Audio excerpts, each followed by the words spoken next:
Shalom Bapak Ibu, sekali lagi shalom. Ya, hari ini kita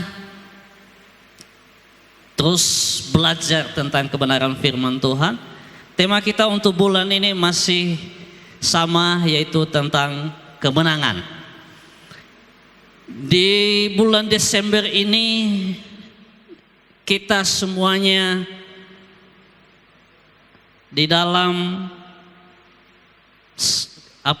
situasi yang sangat sibuk mengikuti berbagai hal kegiatan Natal, karena memang di bulan Desember banyak sekali kegiatan Natal. Namun di kesibukan kita juga jangan terlena sibuk dengan banyak kegiatan, tapi kita tidak memberi waktu kita untuk datang menyembah Tuhan. Dan hari ini kita belajar Bapak Ibu. Mari kita buka di dalam 1 Tesalonika.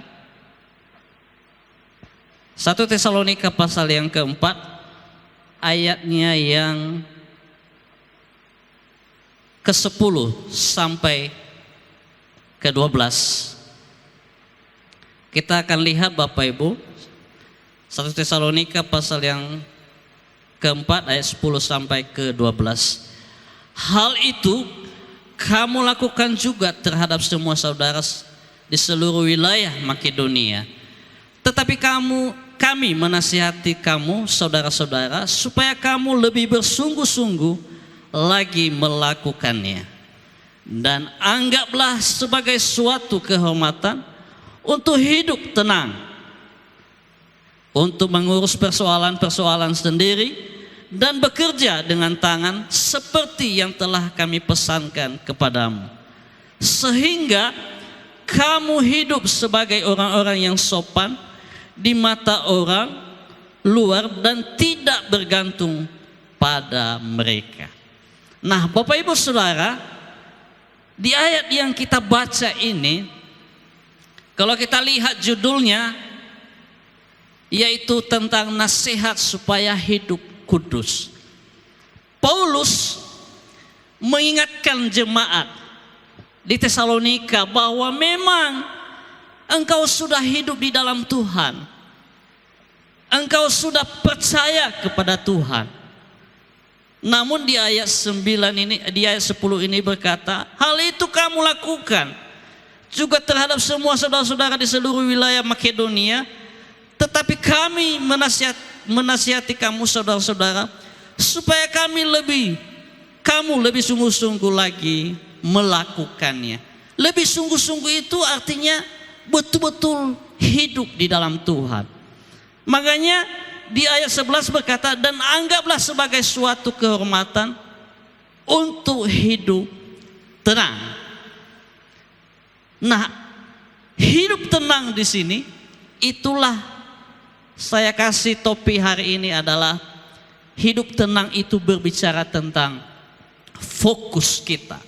Fokus membawa kemenangan. Di ayat 11 ini berkata, dan anggaplah sebagai suatu kehormatan untuk hidup tenang. Ada begitu banyak orang di dalam menghadapi masalah, mereka kasak kusut. Mereka tidak bisa tenang. Kenapa?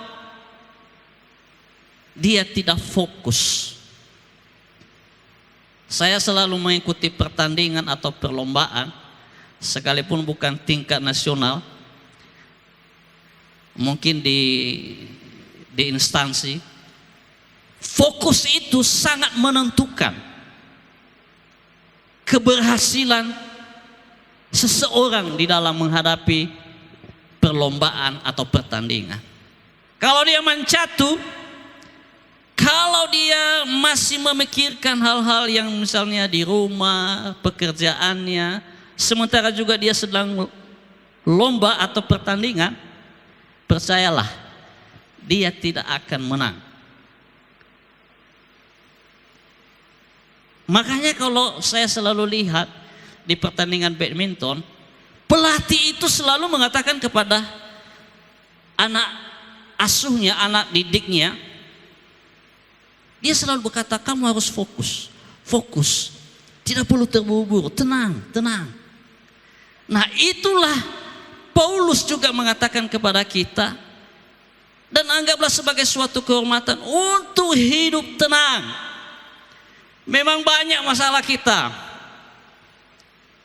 Amin Bapak Ibu, banyak masalah kita, banyak persoalan kita, banyak yang mengejek kita, banyak yang menghina kita. Tapi ingat Bapak Ibu, kita harus hidup tenang. Kita harus fokus bahwa saya tidak mau melihat orang-orang yang menjelekkan saya. Saya mau melihat rencana Allah di dalam hidup saya. Sehingga di ayat 3 sebelumnya, sebenarnya kenapa kita fokus sebenarnya? Karena ayat 3 berkata, karena inilah kehendak Allah pengudusanmu, yaitu supaya kamu menjauhi percabulan.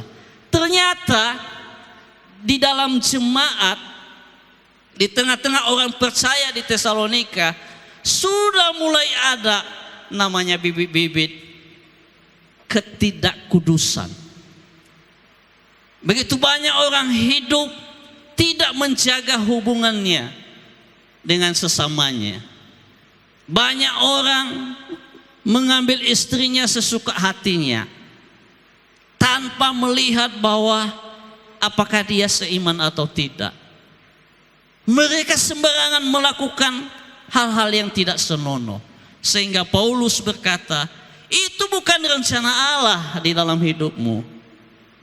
Rencana Allah itu setelah engkau lahir baru, hidup di dalam Tuhan, Dia mau supaya hidupmu itu kudus. Amin Bapak Ibu. Sama seperti Tuhan kudus. Itulah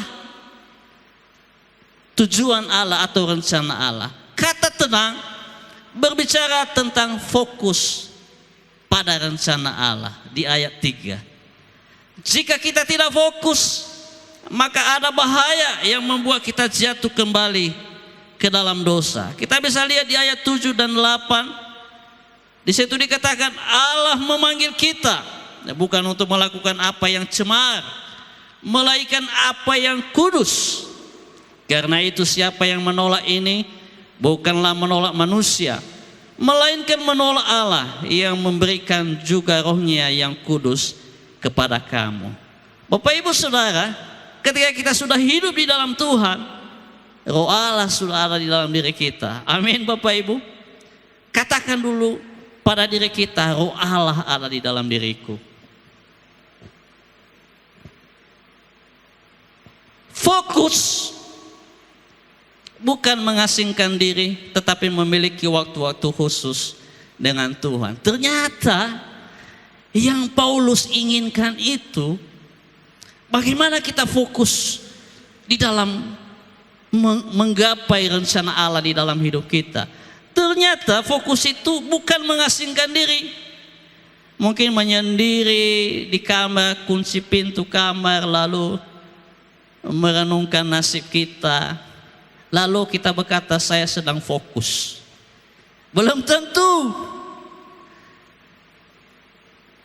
Begitu banyak orang di tengah-tengah keramaian pun dia masih di dalam kondisi kesedihan Bapak Ibu. Orang udah bersuka cita, memuji Tuhan, tepuk tangan, lalu dia masih memikirkan kehidupannya, masih merenungkan nasibnya. Kenapa aku ini ya? Kenapa saya begini? Sehingga dia tidak menyerahkan kepada Tuhan apa yang sedang dialami. Nah, Paulus mengingatkan kita bahwa fokus itu bukan mengasingkan diri. Sehingga ketika dia ditanya, kenapa kamu?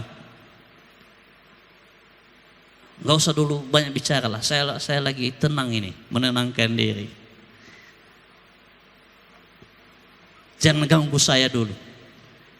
Gak apa-apa kalau dia betul-betul memberi waktunya untuk Tuhan. Nah, yang Paulus mau sampaikan kepada jemaat, fokus itu betul-betul memang kita di dalam masalah, di dalam persoalan, di dalam masalah, tapi di dalam persoalan itu kita tanya Tuhan. Kita beri waktu kita untuk mencari apa maksud Tuhan di balik semua yang kita alami. Lanjut, Bapak Ibu.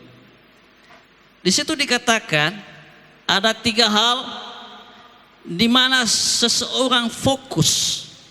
Kita bisa lihat nanti di dalam diri kita ya. Di mana kita lebih sering fokus? Yang pertama, seseorang itu fokus biasanya di dalam diri sendiri. Orang yang selalu fokus pada dirinya sendiri, selalu di dalam dirinya dilihat. Ketika ada masalah, lalu dia lihat pada dirinya, kenapa aku selalu yang dihina ya? Kenapa aku yang tidak bisa saya? Selalu merasa mungkin rendah diri, minder. Dan juga ada yang selalu egonya tinggi. Tidak pernah memberi peluang kepada orang lain. Selalu maunya dia. Di tempat kerja maunya dia yang selalu disanjung. Dia yang selalu diangkat. Dia yang selalu merasa bahwa dia yang paling dihargai. Sehingga orang yang selalu fokus pada dirinya sendiri, dia tidak bisa keluar menjadi seorang pemenang. Karena hanya di dalam dirinya saja dia lihat. Sehingga sulit dia melihat keluar. Rupanya di luar sana mereka sudah hebat-hebat. Mereka sudah memiliki ilmu yang luar biasa. Begitu banyak orang yang seperti itu fokus pada dirinya. Ada banyak orang tua bangga kalau anaknya itu hanya fokus pada belajar terus tanpa anaknya itu bersosialisasi dengan orang lain. Memang ada begitu banyak itu anak-anak. Pernah saya dengar cerita bahwa ada seorang anak, saking dia fokus belajar, nggak tahu lagi dia kiri kanannya siapa. Sehingga dia akan menjadi seorang yang menyendiri dan tidak pernah mendengar nasihat orang. Karena dia merasa bahwa dirinya paling utama. Dia merasa dirinya paling tidak ada lagi. Dia merasa apa yang dia sudah peroleh itu dianggap sudah benar. Selalu menjadi orang idealis di dalam hidupnya. Dan biasanya itu sulit. Sulit menerima perubahan. Karena dia selalu fokus pada dirinya. Kita ini membutuhkan orang lain. Kita ini membutuhkan seorang guru, seorang pembimbing, seorang penasehat. Tapi kalau kita hanya fokus pada diri kita, pasti kita akan tidak bisa menjadi seorang pemenang. Itu yang pertama. Kita bisa lihat di dalam Yakobus 3 ayat 16. Nah, bisa kita lihat, sebab di mana ada iri hati dan mementingkan diri sendiri, di situ ada kekacauan dan segala macam perbuatan jahat. Ternyata orang-orang yang selalu fokus pada dirinya pasti cenderung merasa lebih baik dan kadang-kadang bisa melukai orang lain dengan perkataannya. Itu yang pertama Bapak Ibu, dan juga bisa kita lihat nanti di dalam Filipi pasal 2 ayat 3. Itu fokus yang pertama, yaitu fokus pada diri sendiri. Yang kedua, fokus yang kedua yang selalu dilakukan oleh beberapa orang. Yang kedua adalah fokus pada dunia. Dunia ini memang luas,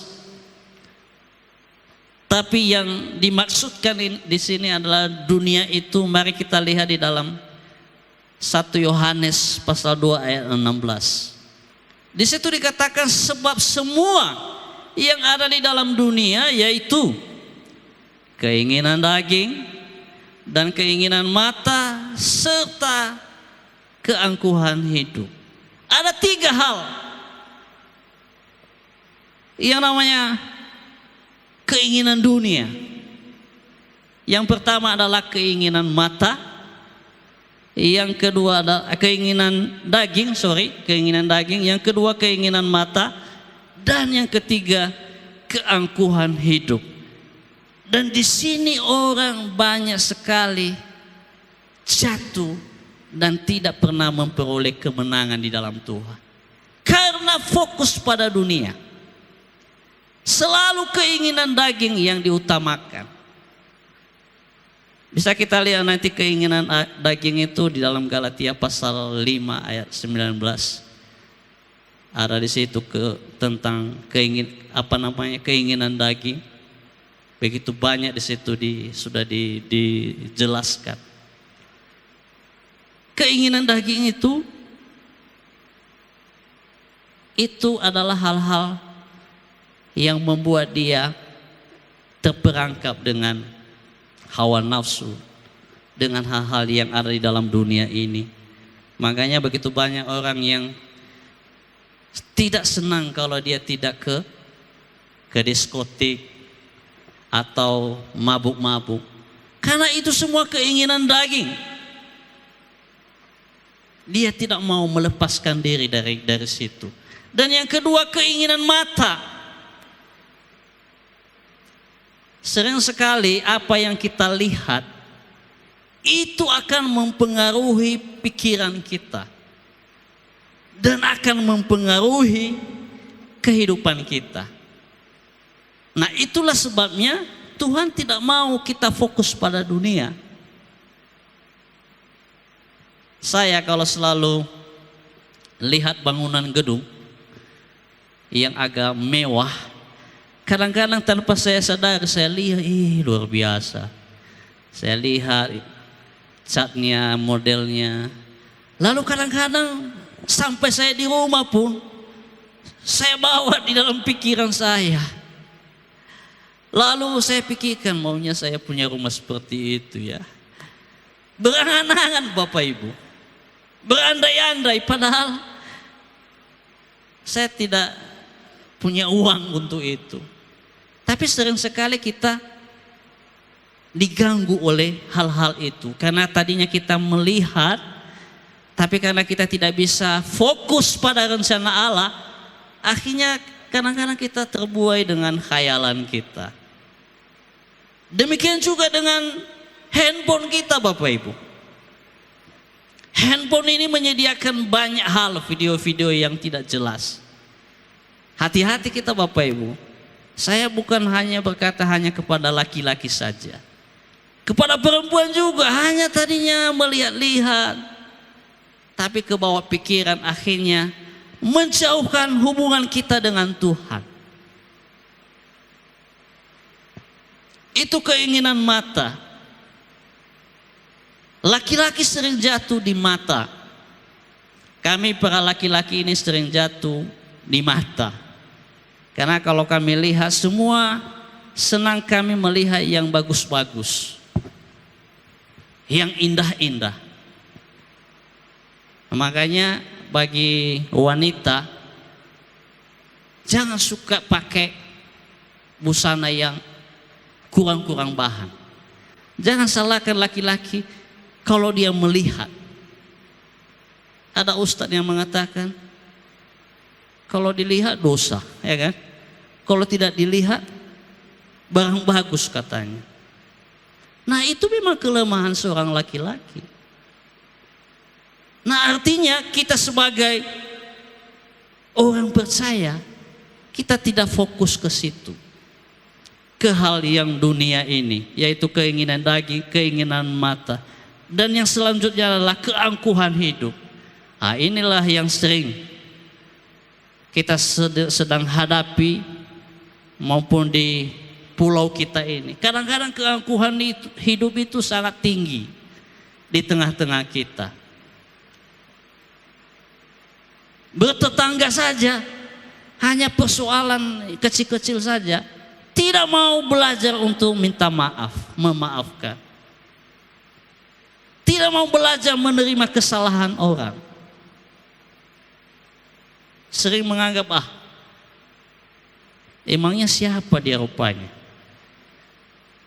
Apa pangkatnya? Kenapa dia bisa seperti itu? Muncul keangkuhan hidup kita, muncul kesombongan kita. Dan itu ujian terhadap iman kita, Bapak Ibu. Selagi kita ada di dalam dunia ini, percayalah, suka atau tidak suka, selalu ada namanya ujian.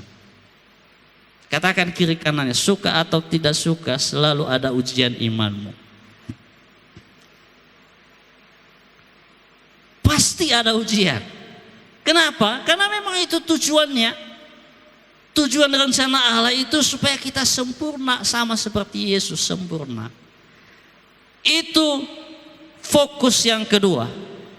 Fokus yang ketiga adalah fokus pada rencana Allah.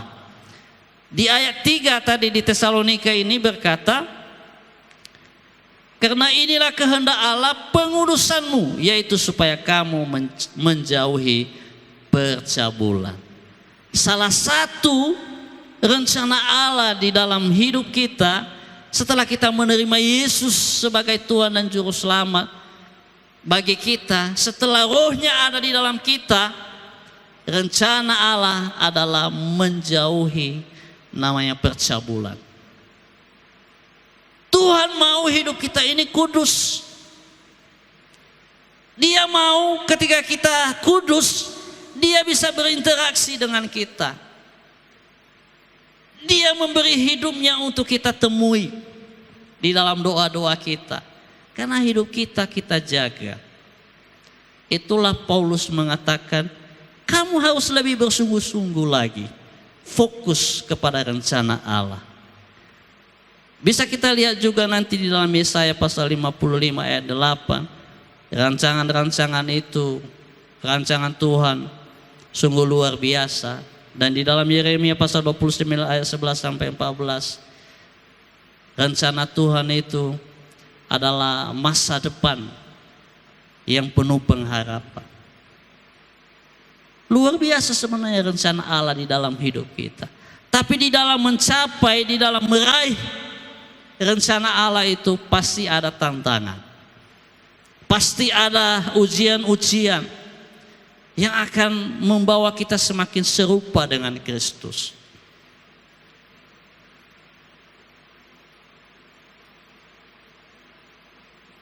Kalau demikian Bapak Ibu, mungkin kita masing-masing sudah tahu tadi fokus ini ada 3 hal. Di mana kita sekarang? Apakah sering kita fokus pada diri kita sendiri? Atau sering kita fokus pada dunia ini? Atau yang ketiga, apakah kita fokus kepada rencana Allah di dalam hidup kita? Apa rencana Allah? Yesus sudah mati di kayu salib. Dia sudah menebus dosa kita. Ketika kita mau hidup di dalam rencananya, kita harus ingat kepada Dia. Terima kasih Tuhan, Engkau saja mati di kayu salib untuk menebus dosaku. Masa aku tidak mau belajar sungguh-sungguh hidup di dalam Tuhan. Ketika kita sudah menyadari bahwa Yesus sendiri memberi contoh bagi kita, kita pasti akan berkata, aku kuat, aku bangkit, aku tidak mau lemah, aku bersemangat menjalani hidupku, aku akan fokus, aku akan memberi waktu-waktuku untuk berhubungan intim dengan Tuhan, membangun hubungan saya di dalam doa-doa saya dengan Tuhan. Sehingga orang yang fokus pasti dia bersemangat di dalam hidupnya. Aku percaya Tuhan, Engkau pasti menolong saya.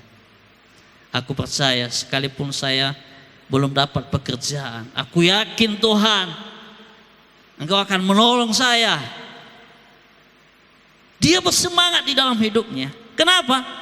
Karena dia tahu bahwa fokusnya itu adalah Tuhan Yesus. Luar biasa. Pasti dia akan bersemangat untuk menjalani hari-hari hidupnya. Kalau demikian, Bapak Ibu, kesimpulannya untuk memperoleh kemenangan di dalam Tuhan, kita harus fokus pada rencana Allah. Yang kedua, untuk fokus pada rencana Allah kita melakukannya dengan mata yang tertuju kepada Yesus. Artinya tidak ada yang lain. Ketika kita menghadapi persoalan, kita akan bawa imajinasi kita melihat kepada Yesus kita. Tuhan, aku percaya Engkau menolong saya. Tuhan, aku percaya Engkau akan menyelesaikan persoalanku ini. Aku percaya Tuhan, anak-anakku akan diberkati Tuhan. Mereka akan baik-baik. Mereka akan bisa selesai kuliah. Aku tahu Tuhan, keuangan kami tidak cukup untuk membangun rumah. Namun aku percaya Tuhan bahwa Engkau akan menolong saya. Sehingga ketika kita belajar menyerahkan hidup kita kepada Tuhan, disitulah letak kemenangan kita. Makanya Paulus berkata tadi di dalam 1 Tesalonika pasal 4 itu, dan anggaplah sebagai suatu kehormatan untuk hidup tenang. Itulah yang membuat kita tenang dalam hidup ini, ketika kita sudah fokus kepada Tuhan kita Yesus Kristus. Amin Bapak Ibu. Kalau engkau menaruh pengharapanmu kepada saudaramu, kepada Bapak Sa'a, kepada Bapak Talu, pasti engkau akan kecewa. Pasti engkau akan mengalami namanya kekecewaan. Kenapa? Karena Bapak Talu, Bapak Sa'a, saudara kita nggak akan bisa menjawab setiap kebutuhan kita. Kalau engkau berkata, nanti Bapak Talu akan menolong saya di uang kuliah saya, belum tentu. Jangankan dia menolong Anda, uang yang dipinjamnya saja kepadamu, kepada orang tuamu, belum tentu dikembalikannya. Akhirnya Anda berkata, apa saja Bapak Talu ini, apa saja Bapak saya ini. Tapi ketika engkau fokus kepada Tuhan kita Yesus Kristus, engkau tidak akan kecewa. Engkau akan justru akan merasa tenang, damai sejahtera. Sekalipun saat itu belum Anda terima, tapi hidup Anda sudah tenang. Tidak lagi ada keraguan, tidak ada lagi ketakutan. Anda akan bersemangat di dalam menjalani hidup Anda. Tuhan Yesus memberkati. Mari kita berdoa.